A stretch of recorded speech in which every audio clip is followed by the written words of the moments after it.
I won't hold my breath, and best of luck to them if one chooses to stand up. They are enjoying their lowest approval rating ever because this is who they are trying to represent. These far-left activists who don't stand for anything. They only stand against Donald Trump, and they hate, as you just heard from that one individual who wished death upon the President of the United States, they not just hate him, they hate the nearly 80 million Americans who elected to vote him. The Democrats have officially become the party of crazy. President Trump and the Republicans are the party of common sense. What happens when a daytime talk show, long celebrated for its fiery, often controversial opinions, gets slammed with an $800 million legal uppercut so devastating it registers on the Richter scale of media meltdowns?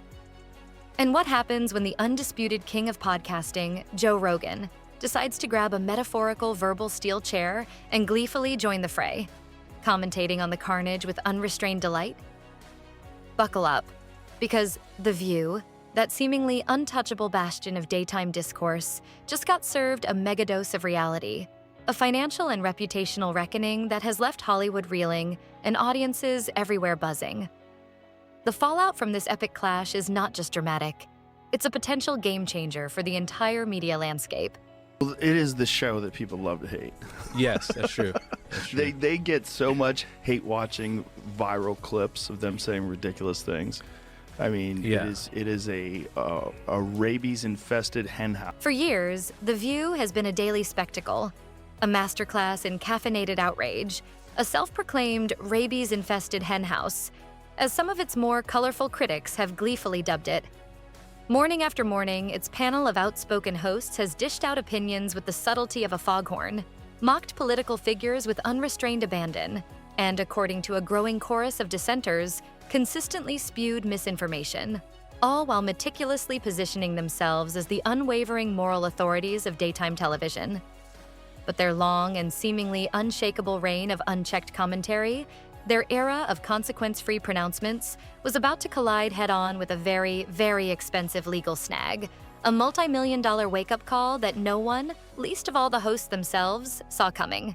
And watching this clip, I couldn't help but think how ironic that Whoopi Goldberg and Joy Behar and the rest of the ladies on The View spend their time calling Republicans the conspiracy theorists. But they have been wrong about everything they have said over the last couple of years. They likened President Trump to Hitler. They have mocked him. They have shamed him. They have lied about him consistently on their show. And it was a joy to watch them on November the 6th when they realized that tens of millions of Americans do not listen to the lies that they have spewed. These women are completely out of touch with reality. And you're right, ABC should wake up. Enter Karoline Leavitt.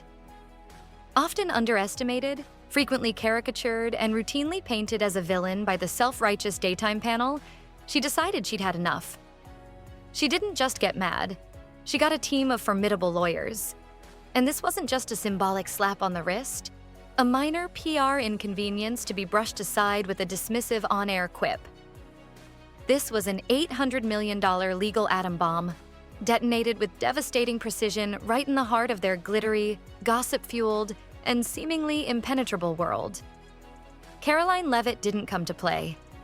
She came armed with a mountain of receipts, meticulously documented evidence that exposed their defamation with glitter and jazz hands for exactly what it was: a reckless, irresponsible, and ultimately incredibly costly abuse of their powerful platform. The episode of you when you were on The View, when you were running for president, you got introduced as our friend Donald Trump. But does he really want to add President of the United States to his resume? A lot of people would like him to. Please let's find out, and please welcome my friend, Donald Trump. That's right. Whoopi Goldberg gives you a big hug and a kiss. Joy Behar gives you a big hug. Barbara Walters gives you a big hug. And then you actually started winning in the polls, and then the machine started working towards you. That red hat that says "Make America Great Again." Might as well just put a swastika on the hat. And just when you thought the flames of this dumpster fire couldn't possibly burn any higher, Joe Rogan, the modern philosopher king of podcasting, grabbed the microphone, his eyes twinkling with the mischievous delight of a kid who's just discovered a hidden stash of candy. With unrestrained glee, he proceeded to dismantle The View, piece by painstaking piece, comparing their journalistic credibility to that of a magic 8-ball with a severe hangover. He ruthlessly called out their predictable, often manufactured outrage, their echo chamber debates where dissenting opinions were routinely shouted down, and their uncanny ability to transform complex issues into simplistic, emotionally charged sound bites. He didn't just mock them.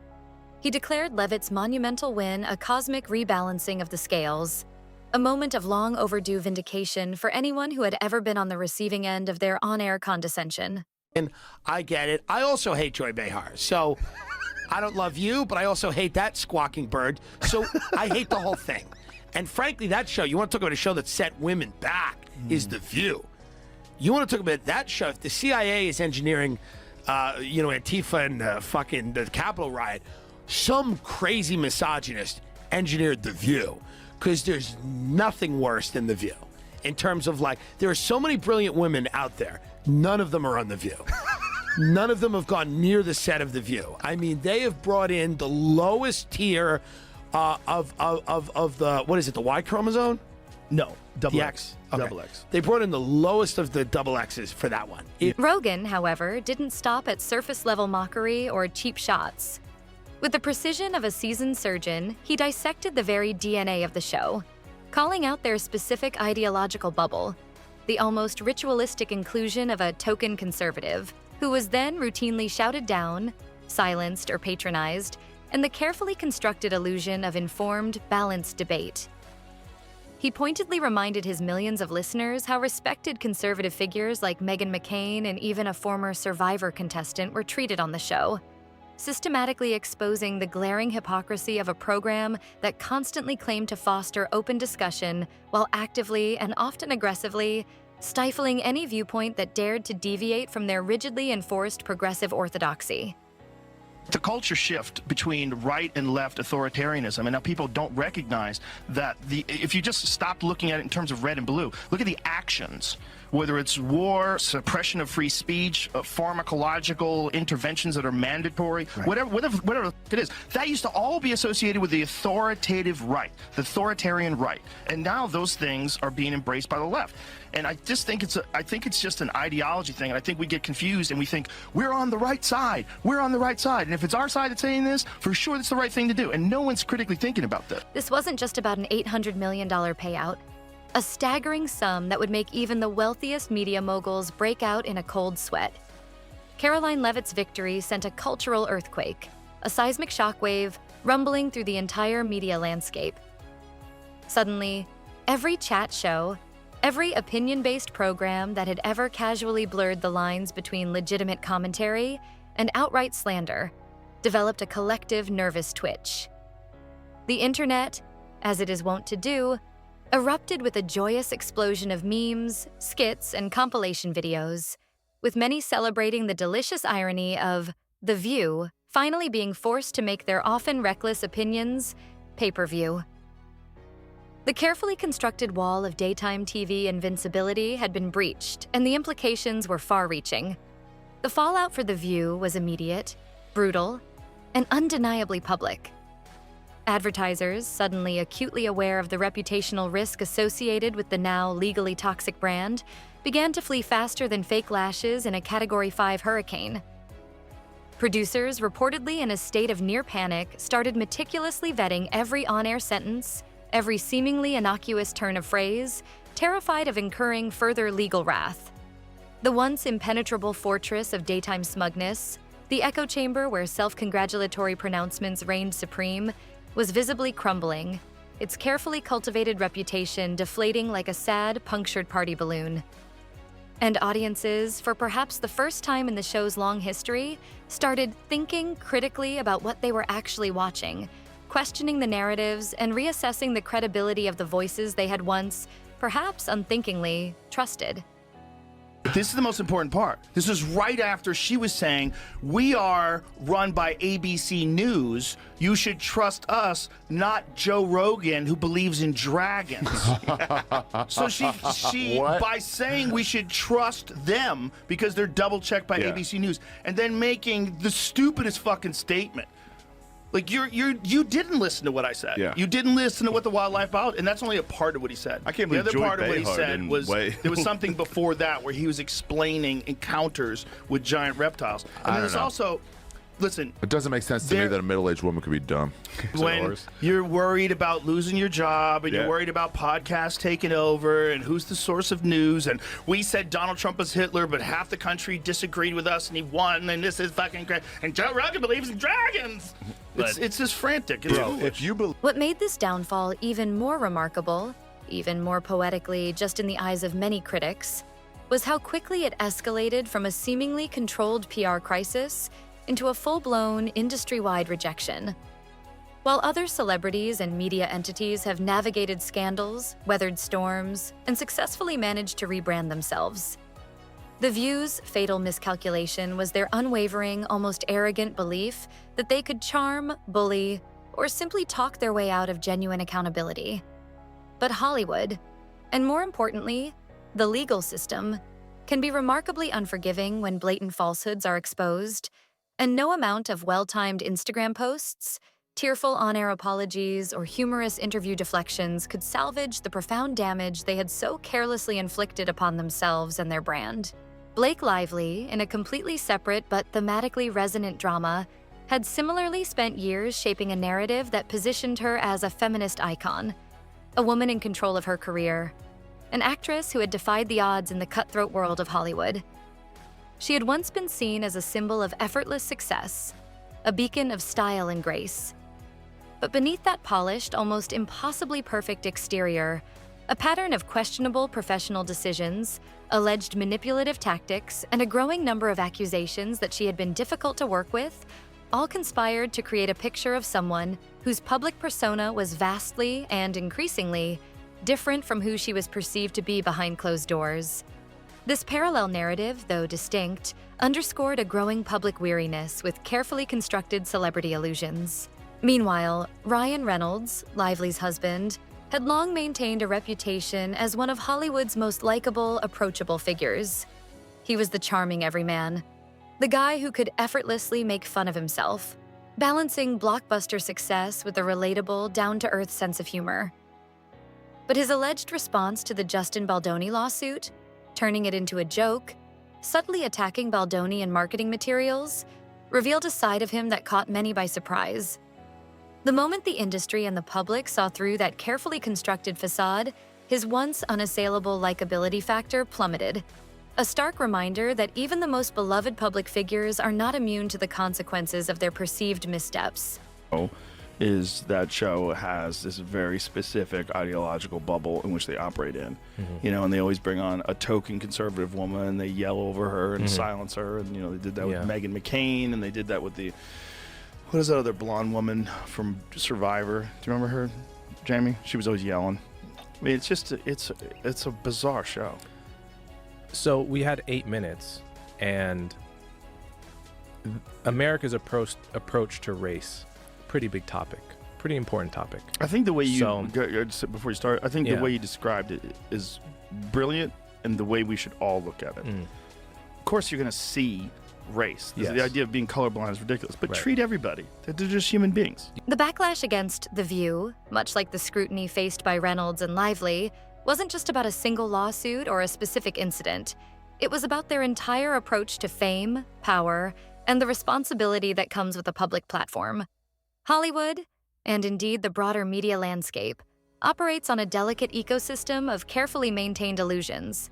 And once those illusions are shattered, once the curtain is pulled back to reveal a less flattering reality, it's incredibly difficult, if not impossible, to fully recover. With every new piece of information that emerged, from Reynolds' alleged strong-arm tactics with studio executives to Lively's purported behind-the-scenes treatment of co-stars, it became increasingly clear that they, much like the hosts of The View, had perhaps overplayed their hands, misjudging the public's tolerance for perceived hypocrisy and manipulation. Insiders reported that studio executives, once eager to collaborate with figures like Reynolds, were suddenly hesitant, cautious. Projects that had been lined up were quietly being reconsidered, put on indefinite hold. Lively, who had reportedly been in talks for several major roles, was suddenly finding doors closing faster than they had ever opened. The whispers in the industry weren't just about specific lawsuits anymore. They were about whether these once untouchable figures had become too toxic, too controversial, too much of a liability to touch. The ground beneath their feet was shifting, and the foundations of their carefully constructed empires were beginning to crack. A particularly telling moment, often cited by critics, involved a female journalist from The Hollywood Reporter asking a seemingly straightforward question about Blake Lively's support for her female co-stars. The question itself was innocuous, an open invitation for Lively to reaffirm her commitment to female empowerment. However, the response, or lack thereof, the perceived awkwardness and deflection, spoke volumes to those already questioning her authenticity. It was a small moment, a fleeting interaction, but in the context of the larger unfolding drama, it became another piece of evidence, another crack in the carefully polished veneer. View has to be, if you average out the View hosts, among the dumbest people on television. And so it's like they say the thing that people are thinking, but they say it very directly, so they expose whatever truth. But I don't think some of them are dumb. You don't think so? No, I don't think Sunny Hostin's You think it's dumb. deliberate? I think she's ideologically driven, and they have blinders on, for sure. I don't think Sunny's dumb. But Whoopi is certainly not the brightest person. And what she just said just doesn't make any sense. It's just like so silly to say. The internet, as it is designed to do, became the ultimate amplifier of this public downfall, dissecting every moment, every quote, every perceived misstep with relentless, unforgiving scrutiny. The SNL incident involving Blake Lively, where a joke at her expense seemed to land with particular force, became a focal point of viral discussions, with side-by-side comparisons of Lively's past interviews, Reynolds' history of industry politics, and Justin Baldoni's carefully worded professional responses. Fans who had once admired these couples, these powerful media figures, began to openly question their authenticity, their motives, their very character. Public sympathy, a fickle and easily swayed commodity, leaned heavily in favor of those perceived to be the victims, the underdogs, the truth-tellers. The stark contrast between Baldoni's professional handling of his situation and the often flippant, dismissive approach taken by some of his accusers only served to make them look worse, further eroding their credibility and alienating even their most ardent supporters. As media coverage continued to intensify, more and more industry figures, emboldened by the shifting tides of public opinion, started speaking out. Former collaborators, anonymous sources from past productions, even journalists who had previously worked closely with these figures were now willing to share details, anecdotes, and insights they had once, perhaps out of fear or professional courtesy, kept quiet. Stories about difficult negotiations, controlling behavior, and behind-the-scenes conflicts painted an increasingly damaging and remarkably consistent picture. The carefully constructed empires, built on years of PR spin and public adulation, were now crumbling in real time. A slow-motion demolition played out for the entire world to see. The fallout from The View's $800 million legal drubbing extended far beyond just the confines of Hollywood and the television industry. Major brands, companies that had previously clamored to partner with Reynolds and Lively, and by extension, the perceived influence of shows like The View, began to discreetly, then overtly, distance themselves. Lucrative advertising deals, once abundant and easily secured, were now suddenly at risk, drying up faster than a puddle in the desert sun. While neither actor nor The View itself was facing outright cancellation in the traditional sense of the word, they were certainly, undeniably experiencing the tangible, painful consequences of their missteps in ways that were becoming impossible to ignore, impacting their careers, their finances, and most importantly, their once sacrosanct public personas. Even their most devoted, die-hard fans, the loyalists who had stood by them through thick and thin, struggled to mount a credible defense. Social media threads, meticulously dedicated to breaking down their complicated histories, from Lively's alleged past feuds with colleagues to Reynolds' more aggressive, behind-the-scenes Hollywood dealings, gained unprecedented traction, attracting a growing chorus of disillusioned voices. People began to openly question why they had ever so readily, so uncritically, believed in the carefully curated, almost impossibly perfect image the couple and the show had presented for so very long. The more the internet, that relentless digital archaeologist, analyzed their actions, their statements, their perceived hypocrisies, the more it became chillingly, undeniably clear that their fall from grace wasn't a sudden, inexplicable event. It was a slow, insidious erosion, years in the making, finally reaching its inevitable, spectacular climax. Yes, that's true. That's true. They get so much hate watching and Yeah. hate watching viral clips of them saying ridiculous things. I mean, Yeah. it is a rabies infested hen house. And at the same time, it seemed like the most interesting part was their audience seemed to be on my side. Yes. Yes. And that's their audience. Yes. Well, their audience is not really their audience. Their audience is a group of people they bring in to watch In a television truly bizarre, shows. almost surreal twist of fate, the public downfall of figures like Ryan Reynolds and Blake Lively, and the subsequent dismantling of The View's credibility, two entities often associated with liberal Hollywood, inadvertently achieved something almost unthinkable in today's polarized climate. It united a deeply divided country, albeit in shared bewilderment and a strange sort of schadenfreude. As one bewildered commentator wryly observed with a hint of disbelief, "I did not see this coming. I did not think that Blake Lively and Ryan Reynolds would be the people that united this country. The most liberal people I know are now obsessively following Candace Owens for her take in journalism on the situation. Thank you, Ryan and Blake, for having such terrible personalities that we are now united as a country." It was a sentiment that, surprisingly, resonated across the political spectrum. While Reynolds and Lively had once masterfully positioned themselves as Hollywood's golden couple, their actions over the past year, coupled with The View's spectacular legal implosion, had fundamentally, perhaps irrevocably, shifted public perception. Their collective attempt to control various narratives, to manipulate public opinion, had backfired so dramatically, so spectacularly, that it not only cost them the invaluable trust of their industry peers, but also shattered their once seemingly bulletproof brands. The days of being untouchable, of operating above the fray, were definitively over. They now faced the same harsh, unforgiving industry scrutiny that had unceremoniously taken down so many once powerful figures before them. The carefully constructed fairy tale had, it seemed, reached its rather messy and undeniably expensive final chapter. And yet, despite the mountains of evidence, despite the public backlash, despite the clear and unambiguous legal defeat, there was still the lingering question of what came next. Would The View attempt to stage a dramatic, perhaps even tearful comeback, a carefully choreographed mea culpa designed to win back the hearts and minds of a disillusioned audience? Would Reynolds, ever the master of self-deprecating humor, try to spin the entire scandal, the myriad controversies, as just another quirky, unpredictable chapter in his long and storied career? Would Lively perhaps strategically retreat from the spotlight, disappearing from public view only to reemerge in a few years with a meticulously rebranded image, a carefully crafted narrative of personal growth and redemption?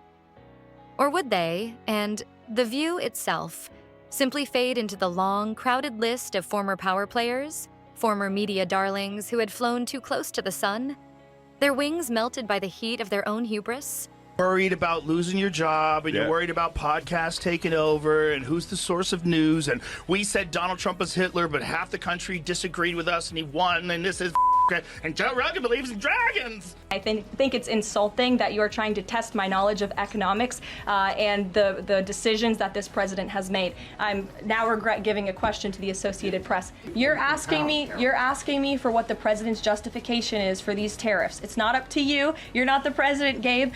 To hire a spokesperson just so that Elon Musk doesn't put out tweets that then confuse federal workers. Are my press briefings not good enough for you, Jackie? John. One thing was certain. The View's appearance at SNL's anniversary special, much like Reynolds and Lively's own attempts to control their respective narratives, was meant to be a strategic re-entry into Hollywood's good graces, a calculated move to project strength and resilience. Instead, it cemented their status as one of the most talked about and undeniably cautionary tales in recent industry history. And as Hollywood, and the broader media landscape, moved forward, licking its wounds and reassessing its own vulnerabilities, it was abundantly clear that the era of The View, and perhaps figures like Ryan Reynolds and Blake Lively, as the undisputed, unquestioned darlings of the industry, had, with the resounding and very public thud, come to an unceremonious and undeniably expensive end. The silence that followed the verdict, particularly from a show built on relentless, often cacophonous chatter, was deafening. There were no quippy comebacks, no snappy segments deflecting blame or spinning the narrative. There was just the heavy, unmistakable sound of reputations deflating like sad, forgotten party balloons. In the aftermath, producers scrambled, desperate to staunch the bleeding. Rumors swirled, whispered in hushed tones through the corridors of power, that legal consultants were now meticulously vetting every single sentence before it dared to be uttered on air. Imagine for a moment trying to deliver a spontaneous hot take when there's a stern-faced lawyer breathing down your neck, muttering ominous warnings like, "Rephrase that immediately," or "It's another $100 million down the drain." Karoline Leavitt didn't just win a legal battle. She fundamentally changed the game. She issued a stark, unavoidable reminder to the world that smear campaigns, no matter how glossy, how slickly produced, how audience-tested, still have very real, very tangible, and very expensive consequences, especially when they're wrapped in the laugh track of supposed enlightenment and broadcast to millions of unsuspecting viewers. The View's spectacular downfall wasn't some freak accident, some unpredictable bolt from the blue. It was, in retrospect, the inevitable, almost preordained result of a show that had consistently and often arrogantly confused sass with substance, outrage with insight, and volume with veracity. They had forgotten, or perhaps never truly understood, that broadcasting to millions, wielding the immense power of a national television platform, comes with profound, unshakable responsibilities. They attempted, with varying degrees of success over the years, to be prosecutors, comedians, and moral authorities, all rolled into one chaotic, unpredictable package. Turns out, in the cold, hard light of a courtroom, they were just defendants, stripped of their studio lights, their cheering audience, and their carefully constructed veneer of intellectual superiority. You get people thinking, like, if you could stop Hitler by any means necessary, wouldn't you stop Hitler? And so they equate Donald Trump with Hitler and go, here you go, this is our modern Hitler. Do you see what Whoopi Goldberg said? What'd she say? Whoopi Goldberg said that Biden could arrest all the Republicans and put them in jail. You just need to see how unhinged this kind of thinking is. Well, you know what Joe Biden could do? Joe Biden, you have to see it, because it's so on TV. crazy. She said this on television. The irony, of course, is that for years, The View and its hosts had positioned themselves as fearless truth-tellers, as champions of the people, as the ones brave enough to speak truth to power. They relentlessly attacked figures like Donald Trump, likening him to historical dictators, mocking his appearance, shaming his supporters, and, according to the lawsuit and many critics, consistently lying about him on their show.